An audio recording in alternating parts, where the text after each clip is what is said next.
Hey, good morning, everybody. It is Tuesday, and here I am again. This is Today with Todd. It's 9:05, and I'm live. I'm glad you could join me this morning and talk to you for a few minutes about faith and money. Just thinking about this morning, this game, Monopoly. I don't know how many of you ever played this game. Maybe some of you played this in your childhood. I don't know, but I just want to talk to you about faith and money. So, one of the things I'm going to focus this morning on is double-mindedness and talking to you concerning faith and money. If I were to hold this up over here, I have United States $1, and then I have a Monopoly dollar. What's the difference in these two? Well, you can say, this one's printed by the United States, this one's printed by Parker Brothers. Can I walk in the store and spend this one to buy a product with? No, because they wouldn't accept it. Would they accept this one? Yes, they would. Why? Do they have any different value? They're both paper. The only difference here is one people have faith in, the other they do not. Now, if you're playing Monopoly, you're going to have to use Monopoly money. If you're purchasing products in the United States, you're going to have to use a dollar. But faith is the determining thing. You believe that this has more purchasing power than this. You believe that. That's faith. So I'm focusing on this with you this morning. When it comes to money, it requires faith and building wealth. I am on a personal mission and I am on a personal campaign. Everyone who surrounds me, anyone who listens to me, to educate them both on money, getting out of debt. This has become my complete focus at this time. All those who are part of my household of faith, my spiritual sons, I'm talking to them in the avenues of money and finances. Why? Because I believe that debt is a destroyer of dreams. And as a spiritual father, I do not want to see my children or my children in the faith, their dreams destroyed, because debt is a spiraling chasm in which people die in. So what have we got to have here? We've got to have, number one, faith. Not faith in this, but ultimately faith in God's word. We do exercise our faith, like I said. Here we believe that this will buy something in the real world where this will not. It's all based on faith. They're both made of paper, a little bit of cotton in this one, but it really doesn't have any more intrinsic worth to it. So are you double-minded? Let me ask you that. Are you asking God but not believing? In the book of James says, if you ask and you're not believing, then you're just wavering. And he says, if you're talking one thing and believing another, then let not that man receive or think that he shall receive anything from the Lord. You can't waver back and forth. You've got to have faith. If you're believing to get out of debt, you're going to have to begin to exercise principles towards this. If you're believing to get out of debt and to begin to accumulate wealth or to become wealthy, then it's going to require faith. No matter which way you're going here, it's going to require faith. So no matter where you are financially in your life, it's going to require faith. Just like I said, faith. Okay, so you can't be talking one thing and then believing another. You can't be asking for one thing and then believing another. Let not that man think that he's going to receive anything from the Lord. Saying one thing and doing another. What do I mean by all this? You can't just sit around asking God to change your financial situation and yet you're idle. You're going to have to begin to pursue what you're asking for.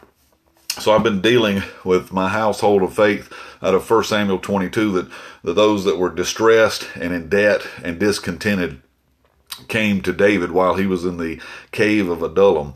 And many people are probably stressed out and discontented because they're in debt. So if I'm going to begin to believe to move in a different direction, then I'm going to have to begin to make plans to get out of that situation. And I believe that God will direct my steps. A man without a plan is planning to go nowhere. So you've got to begin to direct your energy, direct your thoughts, and direct your resources into that direction. All right, so a double mind just simply means that you're having two thoughts or you have two souls. You're going to have to choose one or the other here. Choose one or the other. You know, you've often heard it said, go with your first mind. Well, that all depends. Listen to me real closely. That all depends. Are you faith-minded or are you doubt-minded? Because when I say this to you, a faith-minded person sees potential. A doubt-minded person sees problems. Let me say that again. A faith-minded person sees potential. A doubt-minded person sees problems. So I don't always go with my first mind. You have to go with your faith mind. Okay, so being faith-minded, when you're faith-minded, you can dream. All right, you can dream, you can be creative, you can be innovative. And when you are faith-minded, you will not focus on problems too quickly. Therein lies a problem when you focus on problems too quickly. Because, you know, as I was saying, debt, it is the problem, but ultimately, it's not what you need to focus on. You're going to have to change how you believe and how you think first. Because the mind that you have is the reason that you are where you are. So your mind's going to have to change. Hey, good morning, Robert. Good to see you this morning. So what is this? Faith, then, it will begin to explore possibilities. It will begin to look for an exit. It will begin to look for a change. You know, someone who is not faith-minded, they're not really looking to change. Doubt is simply a chopping block. You know, when I get into a conversation with somebody about money, when I get into a conversation with them, I have to find out, first of all, are they faith-minded or doubt-minded? Because if they're doubt-minded, everything's going to go on the chopping block. You know, it's going to just cut off everything. Anything where you start talking potential, possibility, it's going to just start, no, that can't happen. Yeah, no, that's not possible. What doubt does is it cuts off the ear. It plucks out the eye, and it kills the dream. Doubt, inevitably, is a murderer of the future. You are where you are because you've done what you've done. But if you truly want to change, then you're going to have to begin to listen to something different. You're going to have to listen to a different voice. And I don't know what your financial situation is. I don't know what your money situation is. But if you're going to change, your mind's going to change concerning money and finances, then you're going to have to listen to someone who has an understanding concerning money and finances. I don't take financial advice from a broke uncle, okay? So faith is now. So this is the thing that I have to establish in people's mind and heart, is that you have to begin to have faith considering this. As I just said, money basically operates off of faith. What's the difference in these two? Faith. You believe that this purchases something that this won't. They're just paper. There's nothing different. Okay? Faith is now and it looks forward. Doubt is now and it starts walking everything back. Oh, I don't think I can do that. Now, if you're going to believe that you're going to get out of debt, you're going to have to begin to exercise faith and take steps toward it. Okay? So there are things and people that you're going to have to cut off. If you're going to get out of debt, there are things and people that you're going to have to cut off. Doubt and doubtful people, doubtful voices are the things that will literally kill your dreams. Doubt is a dream killer. So there are things and people that you're going to have to cut off because they're hindering you.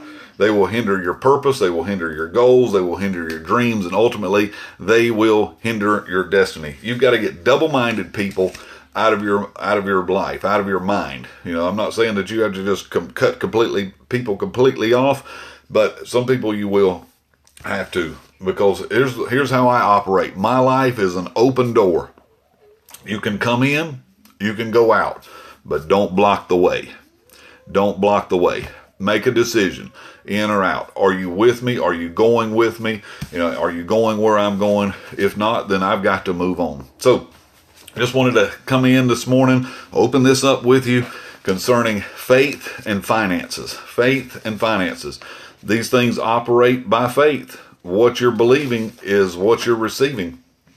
Hey, this was Today with Todd. I'll be back on hopefully tomorrow, 9:05. I'll be live. I'm here in the United States.